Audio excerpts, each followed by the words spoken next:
This is the all-new 2018 Jeep Wrangler. How can I be so sure? Well, that's what they told me when I picked it up. No, but in all seriousness, this thing is very, very different than the previous Wrangler, but oh so familiar at the same time. If you care to find out what I'm going on about, hang on over the next few minutes and I'll try and break it down for you. I know it's kind of hard to believe that this is an all-new Jeep Wrangler, but I'm telling you that it is. Obviously, being a Wrangler, certain things cannot change. Now, if you want to look like a smartass and you want to point out to your friends the new Wrangler, there are a few subtle hints. The integrated turn signals in the flares are one, which actually nicely frees up the front grille, which somehow looks amazing on this. There are different colors, other subtle differences, new wheels, the mirrors, the door handles, some of the cutouts, and the rear taillights, which are now much better integrated into the body style. One thing that always blows my mind when it comes to Jeep Wranglers is how expensive they have become. Now, your base S two-door soft top Wrangler retails for just over $36,000. That's right, the base Jeep Wrangler. This is an unlimited sport. Actually, that was a two-door sport, sorry, an unlimited sport. This one starts at $44,000. Obviously, my truck has a number of options, including these wheels. It has a cold weather package. I'll show you a few of the highlights of that. Tech group, which includes CarPlay and Sirius XM. Can you guess what the final tally is of my quote-unquote basic Jeep Wrangler? $49,000 with a 3.6 liter V6 and an 8-speed automatic.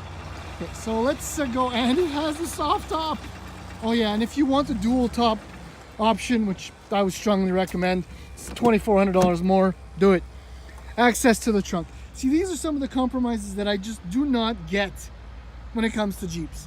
And to remove this, it can be done, but it's just a pain in the butt. I don't know, whatever. Access to the trunk is fairly limited, but there's a fair amount of room once you get to it. Ish. Oh yeah, and Alpine audio, why not? Okay. So yeah, that's that. The back seats, the construction area, you can tell now, is actually fairly roomy. Now, getting in and out, obviously it's a Wrangler. If you can't handle it, that's too bad. Seating position is upright, and because it's a soft top, right, it has a lot of headroom. Not that you can really see what I'm showing you, but there is room 3 across here. It's not too bad. With my driving position, look, that's a lot of leg room. You can also slide your feet under there. This is not the most comfortable. Like, your upper shoulder is not supported. It actually ends up, as well as the arm, right in the hole in between. I don't know, that's it. But it's a Jeep Wrangler. This is what comes with the territory. Up front, now this is high end. So you get your cloth seats.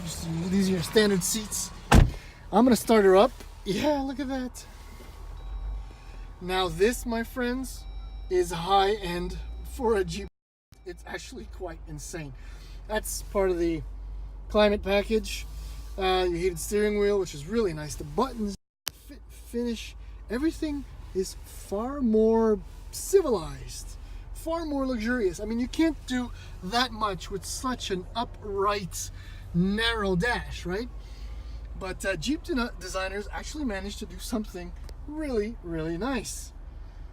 I mean, this is high end. Compare this to a JK or a YJ, forget about it. You know, gauges, oh yeah, TPMS, yes, I know. So, yeah, all kinds of measurements. This is a lovely screen. The graphics are actually really quite nice. If you're gonna focus for me, please. There we go. David Bowie, right? Now you can select your media. Climate controls, which have redundant buttons down here. This is obviously Uconnect from FCA, so everything is accessible, easy to use, very straightforward. It's very nice. Storage is semi-limited. little pockets there. My gloves, which I'm surely going to forget sooner rather than later. If you'll focus, there you go. Cup holders, there you go. And a huge bin here, which is quite useful. It's actually refined if you look on the inside, right? It's easy to believe. That's just one of the tricks of the new Wrangler. The other one is once you get on the road. So let's do that before I get crushed. We all do know that the Jeep Wrangler is excessively popular. And for this generation of the Jeep, the JL, Jeep decided to make it even more interesting for those that thought at one point that maybe they'd like a Wrangler, but they just could not deal with getting a permanent membership with a chiropractor. Now, what I'm trying to say is that the new 2018 Jeep is far more refined than all of the previous generations. But, and obviously, this remains a Jeep Wrangler. The drive is completely different from the previous trucks, yet extremely familiar. And what I'm trying to say by that is, yes, I mean, okay, so it still has Dana axles, right? It's still very hardcore. It's got 10 inches of ground clearance. It's not comfortable, but it has become civilized enough that it can be driven by those that are not really Jeep people, but want an authentic Jeep experience. So what that means is that with the new chassis and the suspension configuration, the ride is actually a little bit more comfortable. A little bit. It varies, obviously, depending on the road condition, right? If the road is a little bit bumpy, then you kind of forget that this is new, and because it only really feels like it's old. But on a nicer, smoother surface, like on the highway, it actually drives like a typical crossover. I swear to God.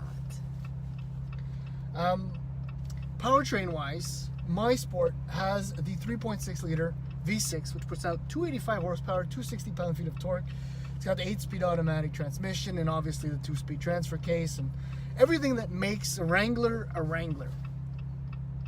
Power wise, the V6 is actually really nice, but that turbocharged 2-liter engine with the by default 8-speed automatic transmission transforms this into, I don't want to say a rocket, right? Keeping in mind that this is a Wrangler, right?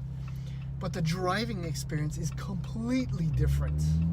I was at the launch, we were in Arizona, so everything is kind of very smooth and relaxed, and I found myself dipping into the throttle all the time.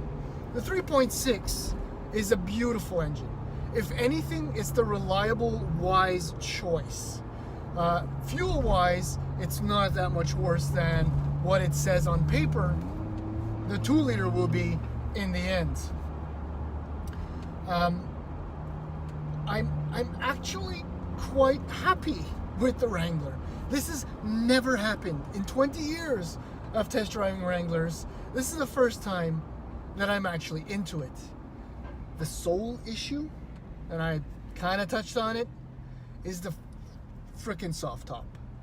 Now, call me lazy, call me what you will, not a song, but at 2 degrees Celsius, it's too freaking cold to try this, to take the soft top apart and figure out what lines up with what in order to get rid of that annoying wind noise. That's me. I would opt for the dual top option and probably just always use the hard top, always. But yeah, I'm getting onto the highway and I'm gonna have to start talking a little bit louder because of the wind intrusion. But the 3.6, the torque comes in at somewhere just shy of 5,000 RPM. I think it's 4,800, but it's good. It's really, really good. This is not, a 2.5 liter 4-cylinder Wrangler from 20 some odd, more than 20 years ago. This is the first Wrangler you can actually daily drive without suffering again. No need for a visit to your local chiropractor every other day in order to keep your spine straight and everything else okay. Driving position is actually decent. Visibility is really good. Everything's upright. I could live with this, but not the soft top. And I'd probably opt for the 3.6 just to be safe, unless I'm thinking shorter term and extended warranty with a 2-liter turbo. Yeah, Wrangler power! And obviously when the end of the world comes, 4 low, drop the top because it'll be freaking hot, and enjoy whatever remains of our days.